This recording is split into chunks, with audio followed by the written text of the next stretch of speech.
মাত্র 10 মিনিটে যদি কোনো স্ন্যাক্স রেসিপি তৈরি করতে চান তাহলে আজকের রেসিপিটি আপনার জন্য। আসসালামু আলাইকুম।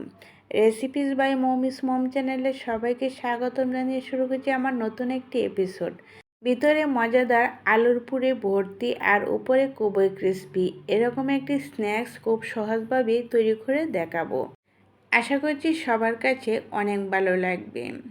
চলে যাচ্ছি মূল উপকরণে। মিক্সিং বলে নিয়েছি 3 কাপ ময়দা।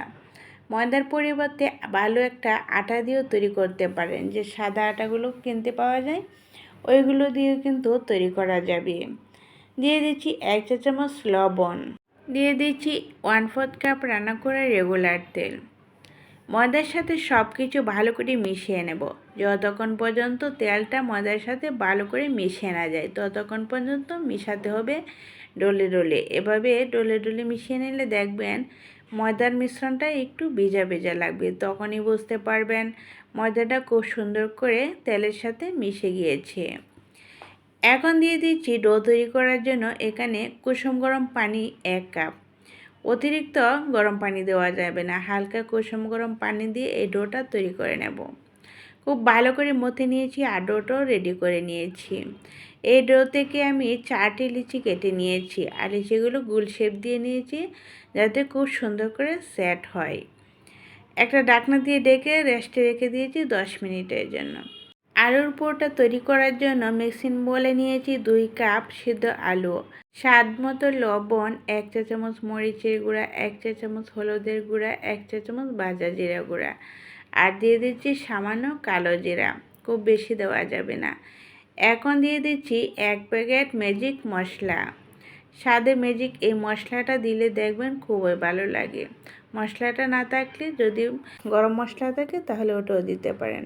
দিয়ে দিয়েছি 1 টেবিল চামচ পেঁয়াজ কুচি, 1 টেবিল চামচ কাঁচামরিচ কুচি, 1 টেবিল চামচ ধনেপাতা কুচি। দিয়ে দিচ্ছি বাইন্ডিংয়ের জন্য 2 টেবিল চামচ ময়দা। এখন যে কাজটি করতে হবে, সব কিছু ভালো করে আলুর সাথে মিশিয়ে নিতে হবে।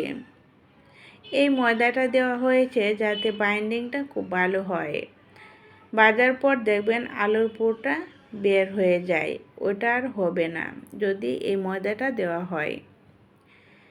পুরটা রেডি। এখন আমি এই সম্পূর্ণ পুরটা 2 ভাগে ভাগ করে নিয়েছি আর একটা বাটিতে নিয়েছি 1/4 কাপ ময়দা, সামান্য পরিমাণ লবণ, 1/2 চা চামচ মরিচের গুঁড়া। সব কিছু ময়দার সাথে মিশিয়ে দিয়ে দিচ্ছি নর্মাল তাপমাত্রার পানি। পরিমাণ মতো পানি দিয়ে একটা পাতলা ব্যাটার তৈরি করে নেব। এটা কিন্তু পরে আমি কাজে লাগাবো। এটা এখন সাইড করে রেখে দেব। আর এই পাতলা ব্যাটারটা কেমন হয়েছে ওটা ওদিকে ঠিক এরকম হবে। আর এদিক দিয়ে লিচিগুলো খুব সুন্দর করে সেট হয়ে গিয়েছে আর অনেকটা সফট হয়ে গিয়েছে। এগুলো এখন রুটি বেলে নেব। অল্প একটু ময়দা অথবা কর্নফ্লাওয়ার চিটিয়ে বড় করে পাতলা একটা রুটি তৈরি করে নিতে হবে। এই রুটিটা একটু পাতলা করে তৈরি করতে হয়, এই যে ঠিক এরকম। আমি 2টি রুটি একসাথে বেলে তারপর নাস্তাগুলো তৈরি করব, মানে সমোসাগুলি তৈরি করব। 2টি রুটি তৈরি করে নিয়েছি আর একটি রুটির উপরে দিয়ে দিচ্ছি আলুর পুর। সম্পূর্ণ আলুর পুরটা এভাবে রুটির উপরে ছড়িয়ে দিতে হবে। তারপর অন্য একটি রুটি দিয়ে ঢেকে দিতে হবে ঠিক এভাবে। সম্পূর্ণ রুটিটা দিয়ে ঢেকে এভাবে একটু সেট করে দিতে হবে হাতের সাহায্যে। এখন একটা পিৎজা কাটার দিয়ে আমি কেটে দেখাচ্ছি এই সমোসাগুলো কিভাবে তৈরি করতে হয়। ঠিক এভাবে লম্বা করে কেটে নিতে হবে। পিৎজা কাটা দিয়ে কেটে নিলে দেখবেন খুব সুন্দর করে কাটা হয়, আর নাইফ দিয়ে কেটে নিলে একটু অসুবিধা হয়, মানে রুটির যে আটাটা ওইটা একটু টেনে টেনে আসে। আর এখন যে সমোসাগুলো আমি কীরকম শেপ দিয়েছি এটা একটু দেখিয়ে দিচ্ছি। এই যে দেখেন, এটা বলে বোঝানোর কোনো কিছুই নেই, শুধু একটু দেখলেই হয়ে যাবে। প্রথমে লম্বা অংশটুকু এভাবে রোল করে নিতে হবে, তারপর হাতের তালুতে একটু চ্যাপ্টা করে দিতে হবে।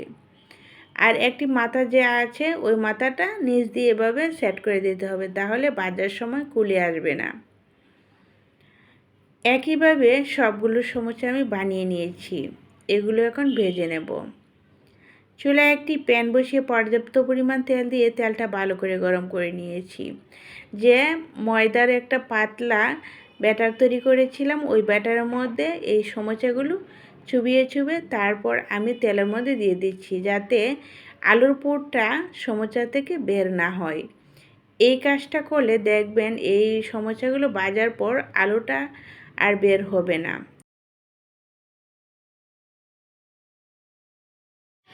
সমোসাগুলো উলটপালট করে আমি ভেজে নিয়েছি। চুলার আঁচটা প্রথমে একটু বাড়িয়ে রাখতে হবে, তারপর একটু কমিয়ে এভাবে সমোসাগুলো ভেজে নিতে হবে। একই প্রসেসে সবগুলো সমোসা ভেজে নিয়েছি, দেখেন কত সুন্দর হয়েছে। আর এগুলো খেতে কিন্তু অনেক বেশি মজার। রেসিপিটা কেমন লেগেছে অবশ্যই কমেন্টে জানাতে ভুলবেন না। আর আমাকে সাপোর্ট করার জন্য অবশ্যই আমার চ্যানেলটি সাবস্ক্রাইব করে রাখবেন, বেল বাটনটি অন করে রাখবেন, যাতে পরবর্তীতে কোনো ভিডিও আপলোড করলে সবার আগে আপনার কাছে পৌঁছে যায়। আশা করছি আমার আজকের রেসিপিটা দেখে আপনারা খুবই খুশি হবেন। আসসালামু আলাইকুম।